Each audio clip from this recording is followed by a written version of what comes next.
আসসালামু আলাইকুম প্রিয় দর্শক, কিভাবে শিখবো ইউটিউব চ্যানেলের আরও একটি নতুন ভিডিওতে আপনাকে স্বাগত জানাচ্ছি। দর্শক, আজকের ভিডিওটিতে আমরা কম্পিউটারের ক্লিপবোর্ড নিয়ে আলোচনা করব। প্রশ্ন হতে পারে যে ক্লিপবোর্ড আসলে কি? ক্লিপবোর্ড হচ্ছে কম্পিউটারে আমরা বিভিন্ন সময় বিভিন্ন ধরনের টেক্সটকে কপি করি অথবা অবজেক্টকে কপি করি অথবা বিভিন্ন ধরনের ফাইলকে কপি করি। তো এই কপি করা ফাইলগুলোকে আমরা যখন পেস্ট করি তখন কিন্তু আমাদের সর্বশেষ যে কপি করা ফাইলটি ছিল বা টেক্সটটি ছিল সেটি কিন্তু পেস্ট হয়ে থাকে। তো দর্শক, আপনাদের মধ্যে অনেকেই আছেন যারা বিভিন্ন ধরনের সোশ্যাল মিডিয়া ভিত্তিক মার্কেটিং করে থাকেন অথবা ফেসবুক পেজের মাধ্যমে মার্কেটিং করেন, কিংবা ফেসবুক পেজের মাধ্যমে কন্টেন্ট ক্রিয়েট করেন অথবা ইউটিউবের মাধ্যমে কন্টেন্ট ক্রিয়েট করেন। তো দেখা যাচ্ছে আমাদের ফেসবুক পেজে বা ইউটিউবে সাধারণত একই ধরনের কোশ্চেনগুলোই কিন্তু আমাদের অডিয়েন্সরা ঘুরিয়ে ফিরে করে থাকেন। যেমন কেউ যদি ফেসবুক পেজের মাধ্যমে মার্কেটিং করে থাকেন তাহলে সাধারণত জিজ্ঞেস করা হয় এই প্রোডাক্টটির দাম কত, আপনাদের ঠিকানা কোথায়, আপনাদের ডেলিভারির চার্জ কত। এই যে ধরনের কোশ্চেনগুলো, এই সেম কোশ্চেনগুলো যখন আপনার কাছে বারবার রিপিট হবে তখন কিন্তু আপনাকে একই ধরনের উত্তর দিতে হয়। তো একই ধরনের উত্তর দিতে গিয়ে আপনি যদি কোনো টেক্সট ফাইল অথবা মাইক্রোসফট ওয়ার্ড ডকুমেন্টের মধ্যে আপনার তথ্যগুলো লিখে রাখেন এবং সেটা কি করবেন, আপনি কপি করে পেস্ট করবেন, তাহলে দেখা যায় যে এমনটা হয় যে আপনি লাস্ট যেটা কপি করেছেন সেটাই আপনি পেস্ট করতে পারবেন। কিন্তু আজকে আমরা যে বিষয়টি নিয়ে আলোচনা করব সেটি হচ্ছে ক্লিপবোর্ড। আর ক্লিপবোর্ডটা হচ্ছে আমরা এই যে টেক্সট বা অন্যান্য জিনিসগুলো কপি করি সেই কপি করা জিনিসগুলো কম্পিউটারের স্মৃতিতে জমা রাখে। আপনি চাইলে যে কোনো সময় সেই কপি করা বিষয়গুলোকে আপনি যে কোনো জায়গায় পেস্ট করতে পারবেন।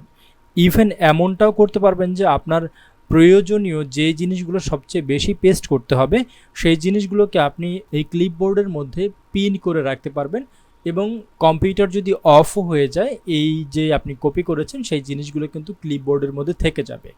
তো যেটা টেক্সট ফাইল থেকে বা মাইক্রোসফট ওয়ার্ড থেকে কপি করে রিপ্লাই করবেন সেই রিপ্লাইটাই আপনি যদি এই ক্লিপবোর্ডের মাধ্যমে করেন তাহলে দেখা যাবে যে আপনার 30 সেকেন্ডের কাজটা আপনি সর্বোচ্চ 2 সেকেন্ডের মধ্যে করে শেষ করতে পারবেন।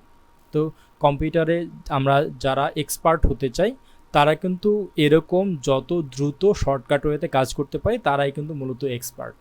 তাহলে বন্ধুরা, অনেক কথা বললাম, চলুন এবার আমরা সরাসরি কাজে চলে যাই।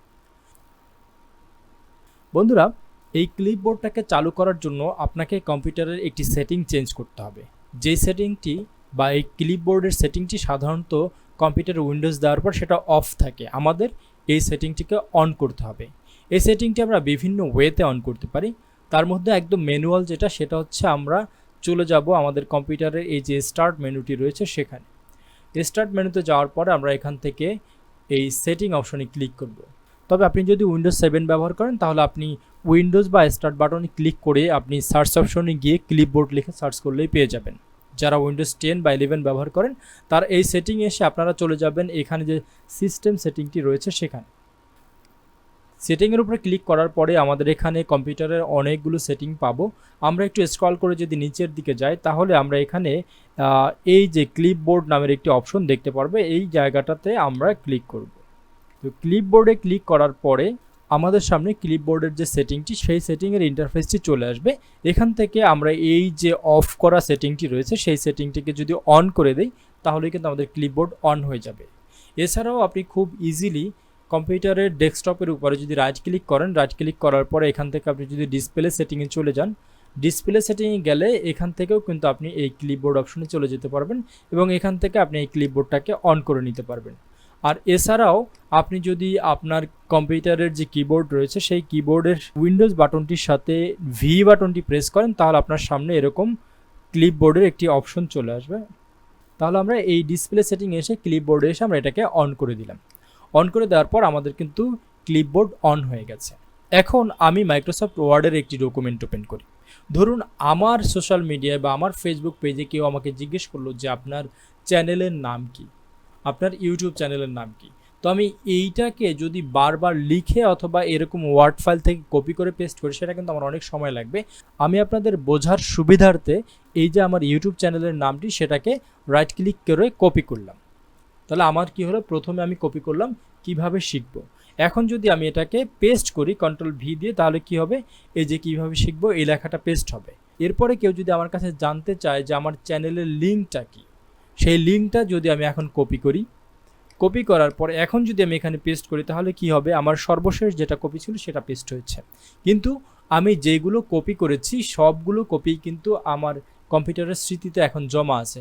ধরুন এরপর আমি এই যে Ctrl+C দিয়ে আমার ঠিকানাটা আমি কপি করলাম, তারপরে আমি আমার ফোন নাম্বারটি কপি করলাম Ctrl+C দিয়ে, এরপর আমি ফেসবুক পেজের যে লিঙ্কটি সেটিকে কপি করলাম। তো এখানে কিন্তু আমি সর্বমোট 5টি তথ্য কপি করেছি।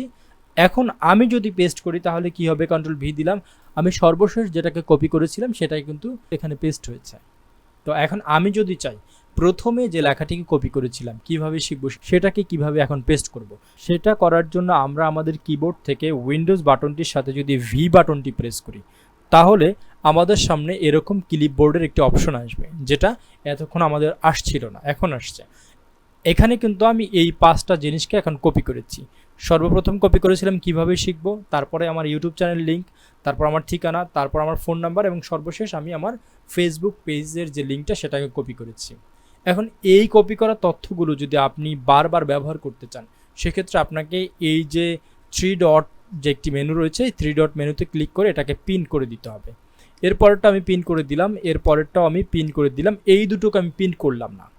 এর কারণ হচ্ছে যদি কখনো আমরা এই ক্লিপবোর্ড থেকে কোনো তথ্যকে ক্লিয়ার করে দিই তাহলে যেই তথ্যগুলো শুধুমাত্র পিন করা থাকবে সেই তথ্যগুলো কিন্তু এখানে থেকে যাবে, বাকি তথ্যগুলো থাকবে না। এছাড়াও যদি আপনি কম্পিউটার অফ করেন শুধুমাত্র পিন করা তথ্যগুলো থেকে যাবে, বাকি তথ্যগুলো কিন্তু এখানে থাকবে না। আমি এখান থেকে এই যে আমার চ্যানেলের লিঙ্কটি রয়েছে সেখানে এই 3 ডটে ক্লিক করে আমি এখানে ক্লিয়ার অল করে দিলাম।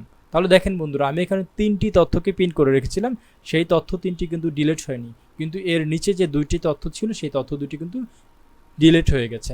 এখন আমি ধরুন এখানে আমি আমার যে ঠিকানা সেটাকে পেস্ট করতে চাই, তাহলে আমি আমার কিবোর্ড থেকে উইন্ডোজ বাটনটির সাথে ভি বাটনটি প্রেস করলাম এবং এখান থেকে এই যে আমার ঠিকানাটি রয়েছে সেখানে ক্লিক করলাম। তাহলে দেখেন বন্ধুরা, আমার সেই ঠিকানাটা কিন্তু এখানে পেস্ট হয়ে গেছে।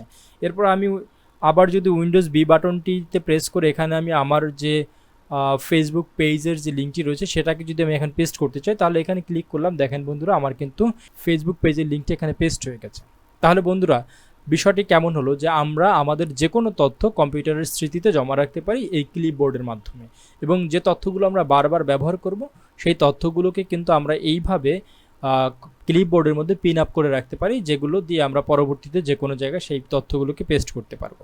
তাহলে আশা করি বন্ধুরা আজকের এই ভিডিওটি আপনার ভালো লেগেছে।